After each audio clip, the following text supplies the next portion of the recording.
ನಮಸ್ಕಾರ. ಇವತ್ತಿನ ಈ ವಿಶೇಷವಾದ ವಿಶ್ಲೇಷಣೆಗೆ ಸ್ವಾಗತ.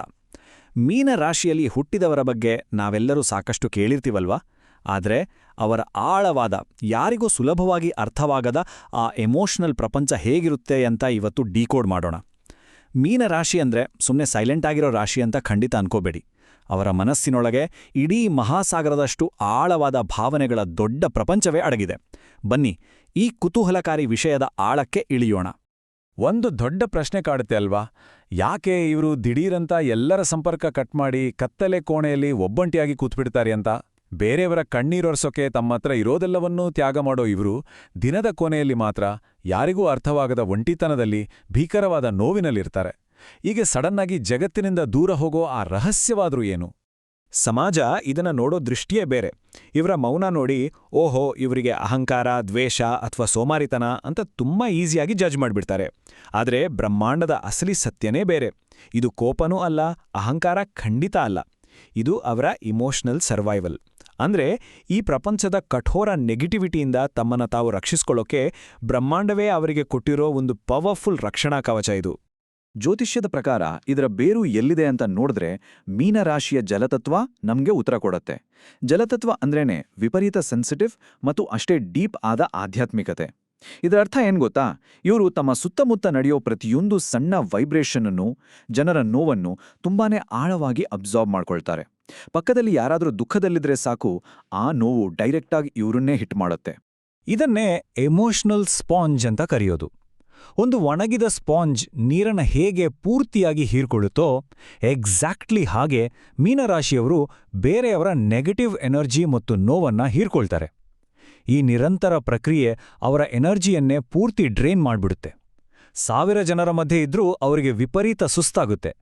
ಇದು ಫಿಸಿಕಲ್ ಸುಸ್ತಲ್ಲ, ಭೀಕರವಾದ ಎಮೋಷನಲ್ ಸುಸ್ತು. ಇದರಿಂದ ಬಚಾವಾಗೋಕೆ ಆ ಹಠಾತ್ ಏಕಾಂತ ಬಿಟ್ರೆ ಅವ್ರಿಗೆ ಬೇರೆ ದಾರಿನೇ ಇರಲ್ಲ. ಈಗ 12ನೇ ಮನೆಯ ಗುಪ್ತ ರಹಸ್ಯಗಳು ಮತ್ತು ದೈವಿಕ ತಪಸ್ಸಿನ ವಿಚಾರಕ್ಕೆ ಬರೋಣ. ಜ್ಯೋತಿಷ್ಯದ ಅಸಲಿ ಲೆಕ್ಕಾಚಾರ ಶುರುವಾಗೋಡೆ ಈ 12ನೇ ಮನೆಯಿಂದ. ಕಾಲಪುರುಷನ 12ನೇ ಮನೆಯನ್ನ ಮೀನರಾಶಿನೇ ಪ್ರತಿನಿಧಿಸೋದು. ಕತ್ತಲಲ್ಲಿ ಕಿವಿಗೆ ಇಯರ್ಫೋನ್ ಹಾಕೊಂಡು ಇವರೊಬ್ಬಂಟಿಯಾಗಿ ಕೂತಿರೋದನ್ನ ನೋಡಿ ವಾಸ್ತವದಿಂದ ಓಡಿ ಹೋಗ್ತಿದ್ದಾರೆ ಅಂತ ಸಮಾಜ ಅನ್ಕೊಳ್ಳುತ್ತೆ. ಆದ್ರೆ ಅದು ಸುಳ್ಳು. ಆ ಆಳವಾದ ಮೌನದಲ್ಲಿ ತಮ್ಮ ಆತ್ಮ ಕಳ್ಕೊಂಡಿರೋ ಶಕ್ತಿಯನ್ನ ರೀಚಾರ್ಜ್ ಮಾಡ್ಕೊಳ್ಳೋ ಒಂದು ಅದ್ಭುತ ಪ್ರಕ್ರಿಯೆ ಅದು. ಅದೊಂದು ದೈವಿಕ ತಪಸ್ಸು. ಆ ಏಕಾಂತದಿಂದ ಹೊರಬಂದಾಗ ಅವರು ಕಂಪ್ಲೀಟಾಗಿ ಹೊಸ ಮನುಷ್ಯರಾಗಿ ಹುಟ್ಟಿರ್ತಾರೆ. ಮುಂದಿನ ಹಂತ ಶನಿಯ ಪರೀಕ್ಷೆ ಮತ್ತು ಹಿತಶತ್ರುಗಳ ಅಸಲಿ ವಾಸ್ತವ. ಮೀನರಾಶಿಯವರು ಎಲ್ರಿಗೂ ಮಿತಿಮೀರಿ ಹೆಲ್ಪ್ ಮಾಡ್ತಾರೆ. ಯಾಕಂದ್ರೆ ಮುಖಕ್ಕೆ ಹೊಡೆದ ಹಾಗೆ ಇಲ್ಲ ಅಂತ ಹೇಳಕ್ಕೆ ಅವ್ರಿಗೆ ಬರೋದೇ ಇಲ್ಲ. ತಮ್ಮ ಹಣ, ಸಮಯ, ಎನರ್ಜಿ ಎಲ್ಲವನ್ನೂ ಧಾರೆ ಎರೀತಾರೆ.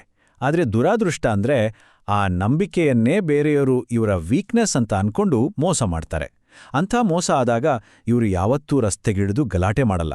ಬದಲಾಗಿ ಆ ಸಂಬಂಧಗಳನ್ನೇ ನಿರ್ದಾಕ್ಷಿಣ್ಯವಾಗಿ ಕಟ್ ಮಾಡಿ ಕಂಪ್ಲೀಟ್ ಸೈಲೆಂಟ್ ಆಗ್ಬಿಡ್ತಾರೆ. ಈ ದ್ರೋಹದ ಚಕ್ರ ಅವರ ಲೈಫಿನ ಒಂದು ಕಹಿಯಾದ ವಾಸ್ತವ. ಈಗ ಅವ್ರು ಅನುಭವಿಸ್ತಿರೋ ಈ ವಿಪರೀತ ಒಂಟಿತನ, ನಿದ್ರಾಹೀನತೆ, ಮಾನಸಿಕ ಒತ್ತಡ, ಇದಕ್ಕೆಲ್ಲ ಕೇವಲ ಅವರ ಸ್ವಭಾವ ಮಾತ್ರ ಕಾರಣ ಅಲ್ಲ. ಇಲ್ಲಿ ಎಂಟ್ರಿ ಕೊಡೋದೇ ಶನಿ. ಶನಿದೇವ ಅಂದ್ರೆ ಕೇವಲ ಶಿಕ್ಷೆ ಕೊಡೋನಲ್ಲ, ಆತ ಕರ್ಮದ ನ್ಯಾಯಾಧೀಶ. ಫ್ಯೂಚರಲ್ಲಿ ಇವರಿಗೆ ಸಿಗ್ಬೇಕಾದ ಬೃಹತ್ ಯಶಸ್ಸಿಗಾಗಿ ಇವರ ಲೈಫ್ನಲ್ಲಿರೋ ದ್ರೋಹಿಗಳನ್ನ, ಅಯೋಗ್ಯರನ್ನ ಕಸ ಗುಡಿಸಿದ ಹಾಗೆ ಗುಡಿಸಿ ಇವರ ಜೀವನವನ್ನ ಶುದ್ಧ ಮಾಡ್ತಿರೋ ಕಠಿಣ ಪ್ರಕ್ರಿಯೆನೇ ಈ ಪ್ರಸ್ತುತ ಒಂಟಿತನ. It's A purification process. ಈಗ ಅತೀಂದ್ರಿಯ ಶಕ್ತಿ ಮತ್ತು ಅಂತಿಮ ಆತ್ಮರಕ್ಷಣೆಯ ಮ್ಯಾಜಿಕ್ ಬಗ್ಗೆ ನೋಡೋಣ. ಈ ಏಕಾಂತದ ಸಮಯದಲ್ಲಿ ಹುಟ್ಕೊಳ್ಳೋ ಅವರ ಅತಿದೊಡ್ಡ ಪ್ಲಸ್ ಪಾಯಿಂಟ್ ಏನು ಗೊತ್ತಾ? ಅವರ ಗುಪ್ತ ಸೂಪರ್ ಪವರ್ಗಳು. ಇಡೀ 12 ರಾಶಿಗಳಲ್ಲೇ ಅತ್ಯಂತ ಶಕ್ತಿಶಾಲಿ ಇಂಟ್ಯೂಷನ್ ಪವರ್ ಇರೋದು ಮೀನರಾಶಿಯವರಿಗೆ. ಏಕಾಂತದಲ್ಲಿ ಇವರು ನೇರವಾಗಿ ಬ್ರಹ್ಮಾಂಡದ ಜೊತೆ ಕನೆಕ್ಟ್ ಆಗ್ತಾರೆ. ಮುಂದೆ ಆಗೋದನ್ನ ಮುಂಚೆನೇ ತೋರ್ಸೋ ಕನಸುಗಳು. ಜನರ ಕಣ್ಣು ನೋಡಿದ ತಕ್ಷಣ ಅವರ ಅಸಲಿ ಉದ್ದೇಶ ಕಂಡುಹಿಡಿಯೋ ಶಕ್ತಿ ಇವರಲ್ಲಿದೆ. ಇದರ ಜೊತೆಗೆ ಇವರ ಆಡಳಿತ ಗ್ರಹವಾದ ಗುರು ಯಾರು ಬ್ರೇಕ್ ಮಾಡಲಾಗದ ದೈಲಿಕ ರಕ್ಷಣೆಯನ್ನೇ ಇವರಿಗೆ ಕೊಟ್ಟಿರ್ತಾನೆ. ಅದಕ್ಕೆ ಹೇಳೋದು, ಎಷ್ಟೇ ಕಷ್ಟ ಬಂದ್ರೂ ದ್ರೋಹದ ಬೆಂಕಿಯಲ್ಲಿ ಸುಟ್ಟು ಬೂದಿಯಾದ್ರೂ ಅದೇ ಬೂದಿಯಿಂದ ಫೀನಿಕ್ಸ್ ಹಕ್ಕಿ ಹಾಗೆ ಮತ್ತೆ ಎದ್ದು ಬರೋ ಅದ್ಭುತ ಸಾಮರ್ಥ್ಯ ಇವರಲ್ಲಿದೆ. ಬ್ರಹ್ಮಾಂಡದ ಶೀಲ್ಡ್ ಇರೋವಾಗ ಇವರನ್ನ ಪೂರ್ತಿಯಾಗಿ ನಾಶ ಮಾಡೋಕೆ ಯಾರಿಂದಲೂ ಖಂಡಿತ ಸಾಧ್ಯನೇ ಇಲ್ಲ. ಇನ್ನು 2026, ಹೌದು, ಇದೊಂದು ಬೃಹತ್ ಮಹಾತಿರುವು. ಇಷ್ಟು ದಿನ ಅನುಭವಿಸಿದ ಆ ಎಲ್ಲ ಮೌನ ವೇದನೆಗಳಿಗೆ ಎಂಡ್ ಕಾರ್ಡ್ ಬಿದ್ದು ಒಂದು ಫೆಂಟ್ಯಾಸ್ಟಿಕ್ ಹೊಸ ಯುಗ ಶುರುವಾಗುವ ಸಮಯ ಇದು. 2026ರಲ್ಲಿ ಆಗುವ ಗುರುಗ್ರಹದ ಟ್ರಾನ್ಸಿಟ್ ನಿಜವಾದ ಅರ್ಥದಲ್ಲಿ ಒಂದು ಸುವರ್ಣ ಯುಗವನ್ನೇ ತರಲಿದೆ. ಏಕಾಂತದಲ್ಲಿ ಅವರು ಸುರಿಸಿದ ಪ್ರತಿಯೊಂದು ಕಣ್ಣೀರಿನ ಹಣಿಗೂ ಬೆಲೆ ಸಿಗೋ ಕಾಲ ಇದು. ಕರಿಯರ್ನಲ್ಲಿ ಅಕ್ಷರಶಃ ರಾಜಯೋಗ, ಹಠಾತ್ ಆರ್ಥಿಕ ಲಾಭಗಳು ಮತ್ತು ಎಲ್ಲಕ್ಕಿಂತ ಮುಖ್ಯವಾಗಿ ಎಲ್ಲಿಲ್ಲದ ಆಂತರಿಕ ಶಾಂತಿ ಸಿಗಲಿದೆ. ಯಾರು ಇವರು ನೋಡಿ ನಕ್ಕಿದ್ರೋ ಅವರೇ ಈ ಸಕ್ಸೆಸ್ ನೋಡಿ ಬೆಚ್ಚಿಬೀಳ್ತಾರೆ. ಇದರ ಜೊತೆಗೆ ಇವರ ಸೆನ್ಸಿಟಿವ್ ಮನಸ್ಸನ್ನು ಪೂರ್ತಿಯಾಗಿ ಅರ್ಥ ಮಾಡಿಕೊಳ್ಳೋ ನಿಜವಾದ ಸೋಲ್ಮೇಟ್ ಎಂಟ್ರಿ ಕೂಡ ಇದೇ ಟೈಮಲ್ಲಾಗುತ್ತೆ. ಆದರೆ ಅಲ್ಲಿಯವರಿಗೆ ಏನ್ ಮಾಡಬೇಕು? ಪ್ರಸ್ತುತ ಪರಿಸ್ಥಿತಿಗೆ ಪ್ರಬಲ ದೈವಿಕ ಪರಿಹಾರಗಳು ಇಲ್ಲಿವೆ.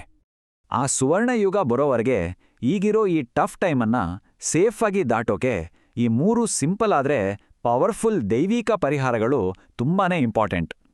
ಮೊದಲನೇದು, ಪ್ರತಿ ಶನಿವಾರ ಹನುಮಾನ್ ದೇವಸ್ಥಾನದಲ್ಲಿ ಎಳ್ಳೆಣ್ಣೆ ದೀಪ ಹಚ್ಚೋದು ಮತ್ತು ಶ್ರಮಿಕರಿಗೆ ಹೆಲ್ಪ್ ಮಾಡೋದು. ಇದರಿಂದ ಶನಿದೇವನಿಗೆ ಪ್ರೀತಿಯಾಗಿ ದೋಷಗಳೆಲ್ಲ ಕ್ಲಿಯರ್ ಆಗುತ್ತೆ. ಎರಡನೇದು, ಗುರುವಾರ ವಿಷ್ಣು ಸಹಸ್ರನಾಮ ಕೇಳೋದ್ರಿಂದ ಸುತ್ತಮುತ್ತ ಇರೋ ನೆಗೆಟಿವಿಟಿ ದೂರವಾಗುತ್ತೆ. ಮತ್ತೆ ಮೂರನೇದು, ಪ್ರತಿದಿನ ಕೇವಲ 15 ನಿಮಿಷ ಮೌನವಾಗಿ ಧ್ಯಾನ ಮಾಡೋದ್ರಿಂದ 12ನೇ ಮನೆಯ ಎನರ್ಜಿ ಪಾಸಿಟಿವ್ ಆಗಿ ಕನ್ವರ್ಟ್ ಆಗುತ್ತೆ. ಮೀನರಾಶಿಯವರು ಅನುಭವಿಸೋ ಈ ಒಂಟಿತನ ಖಂಡಿತ ಶಾಪ ಅಲ್ಲವೇ ಅಲ್ಲ, ಅದೊಂದು ಡಿವೈನ್ ಕಾಲಿಂಗ್. ಆಳವಾದ ಸಮುದ್ರದ ಕತ್ತಲಿಗೆ ಇಳಿದು ಜ್ಞಾನದ ಅಮೂಲ್ಯವಾದ ಮುತ್ತುಗಳನ್ನ ತರೋ ದೊಡ್ಡ ಜವಾಬ್ದಾರಿ ಅವರ ಮೇಲಿದೆ. ಪ್ರಸ್ತುತ ಆವರಿಸಿರೋ ಈ ಕತ್ತಲೇ ಬಹುಶಃ ಬ್ರಹ್ಮಾಂಡವು ಮುಂದಿನ ಅತಿದೊಡ್ಡ ಬೆಳಕಿಗಾಗಿ ಅವರನ್ನ ರೆಡಿ ಮಾಡ್ತಿರೋ ಸೈಲೆಂಟ್ ಪ್ರಾಸೆಸ್ ಇರ್ಬೋದೇ?